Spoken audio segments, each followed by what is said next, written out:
एक बार एक शहर में एक व्यापारी रहता था। व्यापारी बहुत ही आलसी किस्म का इंसान था। उसके पास उसके दादा परदादा की कमाई हुई दौलत उसको विरासत में मिली थी, जिसके कारण वही व्यापारी कोई काम धंधा नहीं करता था। उन्हीं पैसों से अय्याशी करता था और अपने सारे मजे किया करता था। व्यापारी का एक बेटा था जो व्यापारी की तरह बहुत ही आलसी और मक्कार था। व्यापारी ने अपने बेटे का विवाह एक अच्छी सुंदर और सुशील कन्या से किया था। विवाह होने के बाद भी व्यापारी का बेटा कुछ नहीं करता था। वह घर पर आलसी बना रहता था। व्यापारी और उसका बेटा दोनों घर पर ही रहते थे और विरासत में मिली दौलत को उड़ाया करते थे और अपनी जिंदगी मजे लिया करते थे और अपनी जिंदगी जी रहे थे। व्यापारी के बेटे की पत्नी जब भी बाहर कूड़ा फेंकने के लिए जाती थी, तब उससे उसके पड़ोस में रहने वाली महिलाएं उससे पूछती कि आज तुमने खाने में क्या खाया है। पड़ोसी महिला की बात सुनकर व्यापारी के बेटे की पत्नी उस महिला से कहती है कि मैंने आज खाने में ठंडी ठंडी और बासी रोटी खाई है, और वह यह बोलकर अंदर आ गई।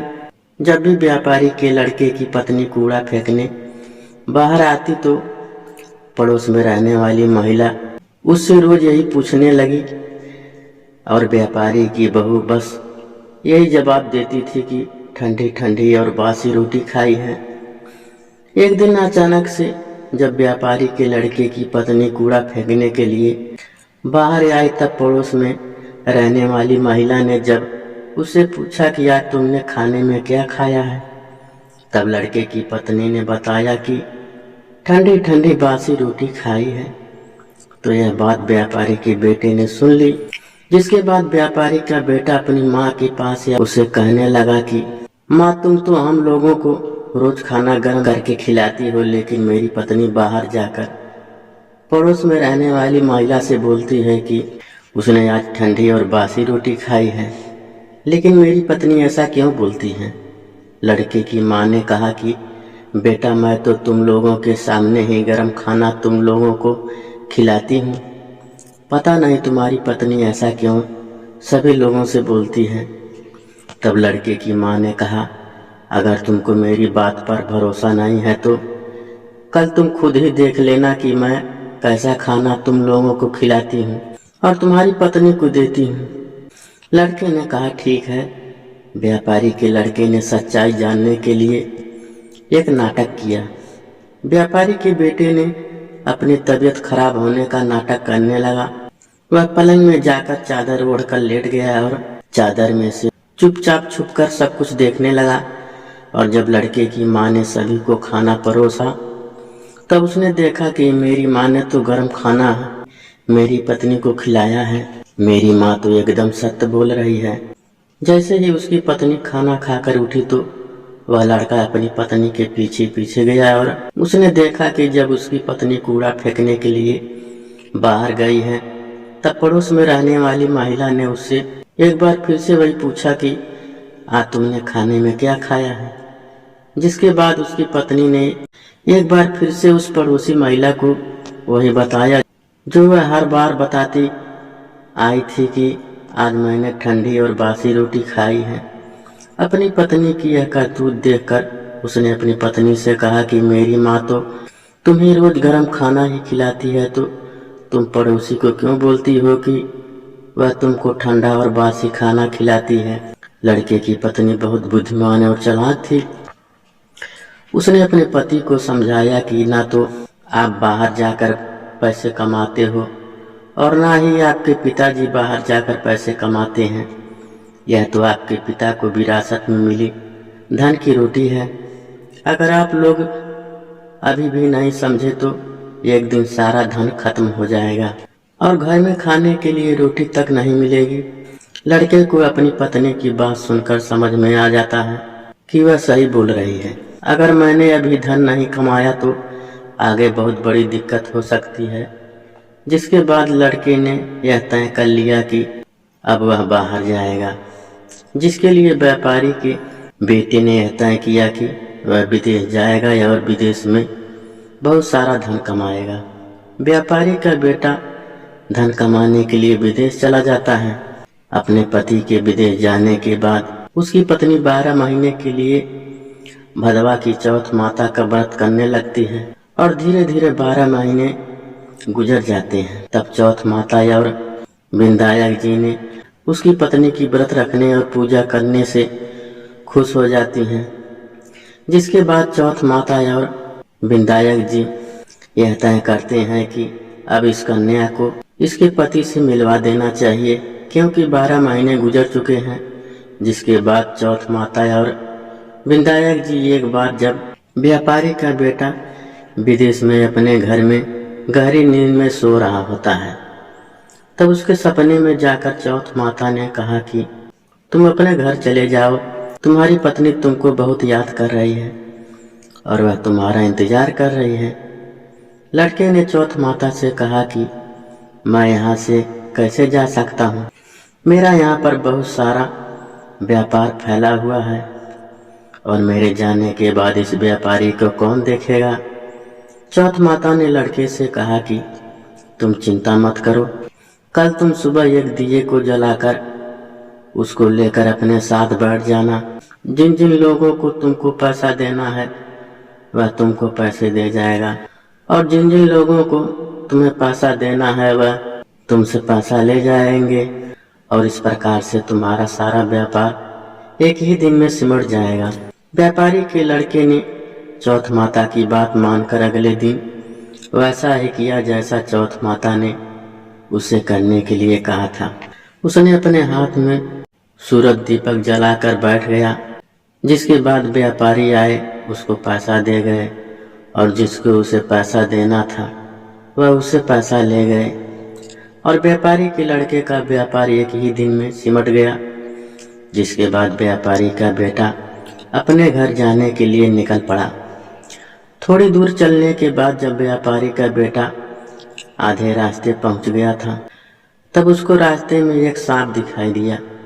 वह सांप एक जगह जल रही अग्नि के पास जा रहा था, जिसको देखकर व्यापारी के बेटे ने सांप को अग्नि के पास जाने से रोक दिया। व्यापारी के बेटे के ऐसा करने के बाद वह सांप बहुत क्रोधित हो गया। वह कोई और नहीं बल्कि नागराज थे। तभी नागराज ने उस लड़के से कहा कि तुमने यह क्या किया? मैं नाग योनि से छुटकारा पाने के लिए जा रहा था, लेकिन तुमने ऐसा होने नहीं दिया। अब मैं तुमको जान से मार दूंगा। जिसके बाद व्यापारी के बेटे ने कहा कि मैं पिछले 1 साल से विदेश में हूँ, मेरी पत्नी मुझे बहुत याद कर रही है और मैं 1 साल बाद अपने घर जा रहा हूँ। आप अभी मुझे छोड़ दीजिए, मैं अपनी पत्नी से एक बार मिल लूँ, तब कल आप मेरे घर आकर मुझे मार दीजिएगा। जिसके बाद नागराज ने व्यापारी के बेटे को जाने दिया और थोड़ी ही देर में अपने घर पहुंच गया। लेकिन व्यापारी का बेटा बहुत डरा हुआ था। तभी उसकी पत्नी ने पूछा कि आप इतने भयभीत क्यों हैं? तब उसने अपनी पत्नी को बताया कि मेरे साथ रास्ते में यह दुर्घटना घटी थी कि एक नागराज अपनी नाग योनि से मुक्ति होने जा रहे थे, लेकिन मैंने उनको जाने से रोक दिया, जिससे वह बहुत क्रोधित हो गए हैं और उन्होंने मुझे मारने का वचन लिया है। कल वह मुझे मारने के लिए आएंगे। व्यापारी के बेटे की पत्नी बहुत चालाक और बुद्धिमान थी और उसने अपने पति की बात सुनकर अपने घर की सीढ़ियों पर कुछ न कुछ रख दिया। उसकी पत्नी ने पहली बार सीढ़ी पर दूध रख दिया, दूसरी सीढ़ी पर बालू बिखेर दी और तीसरी सीढ़ी पर फूल बिखेर दिए, चौथी सीढ़ी पर सुगंध इत्र डाल दिया और 5वीं सीढ़ी पर बहुत स्वादिष्ट मिठाई रख दी और जाकर पलंग पर अपनी चोटी लटकाकर लेट गई और अपने दरवाजे को खुला छोड़ दिया। नागराज जब उसके पति को मारने के लिए आए, तब उन्होंने सीढ़ियों में दूध देखा तो उन्होंने उस दूध को पी लिया और एक एक करते सभी सीढ़ी की सारी चीजें खा लिए और तब उन्होंने बोला कि व्यापारी, तुमने मुझे बहुत प्रसन्न किया है, लेकिन मैंने तुमको वचन दिया है कि मैं तुमको मारूंगा जरूर। अब मैं कुछ नहीं कर सकता, मैं अपने वचन से बंधा हुआ हूँ। जिसके बाद नागराज व्यापारी के बेटे को मारने के लिए 7 सीढ़ी पार करके उसके कमरे के पास जाने लगे। तब वहां पर चौथ माता और विधायक जी ने आकर उस नाग को अपनी तलवार से काट काट कर चारों तरफ फेंक देते हैं और जिसके बाद नागराज का एक हिस्सा लड़के के जूते में चला गया। नागराज ने कहा, मैं यहीं छुपा रहूंगा और कल जब सुबह वह व्यापारी जूता पहनेगा तब मैं उसको काट लूंगा। लेकिन तभी अचानक से वहां पर बहुत सारी चींटियां आ गईं और उन्होंने नागराज को देखा कि जूते के अंदर है। तब चींटियों ने कहा कि इसकी पत्नी तो हमको रोज कुछ न कुछ खाने के लिए देती थी, आज हम इसके पति की जान बचाते हैं। चींटियों ने नागराज को खा लिया। चींटियों के खाने के बाद चारों तरफ खून ही खून फैल गया था। जैसे ही सुबह हुई तब लड़के की माँ उसके कमरे में आई और लड़के की माँ ने कमरे से खून निकलता देख वह डर गई और उसने सोचा कि मेरे बेटे और मेरी बहू को किसी ने जान से मार दिया है। वह बहुत जोर जोर से चिल्लाने लगी।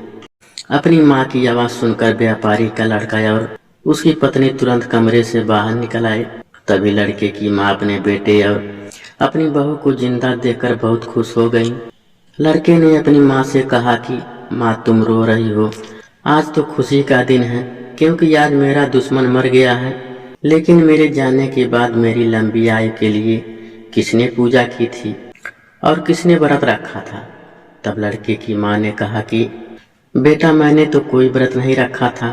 तब लड़के ने अपनी पत्नी से पूछा कि तुमने व्रत रखा था? तब उसकी पत्नी ने कहा कि हाँ जी, मैंने आपके जाने के बाद 12 महीने तक चौथ माता की पूजा की थी और उनका व्रत रखा था, उन्हीं ने आपकी जान बचाई है। तभी लड़के की माँ ने लड़के से कहा कि मैं तो तुम्हारी पत्नी को रोज खाना देने जाती थी, तब उसने 12 महीने व्रत कैसे रख लिया? तुम्हारी पत्नी झूठ बोल रही है। मैं रोज उसको खाने के लिए 4 रोटी देती थी, तो यह मैं कैसे मान लूं कि तुम्हारी पत्नी ने व्रत रखा था? तब लड़के की पत्नी ने बताया कि माँ जी, मैं 1 रोटी गाय माता को खिलाती थी और 1 रोटी जमीन में गाड़ देती थी और 1 रोटी मेहतरानी को देती थी और बची हुई रोटी रात में चंद्रमा को अर्घ देकर खाती थी। लेकिन तभी लड़के की माँ ने कहा, मैं तेरी बातों का विश्वास कैसे मान लूं? जिसके बाद लड़के की पत्नी ने कहा कि माँ जी, आप गाय से पूछ लो। जैसे ही गाय माता से पूछा कि यह बात सत्य है तो गाय माता बहुत जोर जोर से हंसने लगी और उनके मुंह से पलाश के फूल गिरने लगे, जिससे यह बात सच साबित हुई। और फिर पत्नी ने जमीन खोदकर देखा तो रोटी की जगह सोने की रोटी थी और यह बात भी सच साबित हुई। फिर लड़के की पत्नी ने मेहतरानी से पूछा, यह बात भी सच साबित हो गई। और तभी लड़के की माँ ने मान लिया कि मेरी बहू ने चौथ माता और विधायक जी की पूजा की थी। लड़के ने अपनी पत्नी को धन्यवाद दिया और सभी लोग मिलजुल कर हंसी खुशी रहने लगे।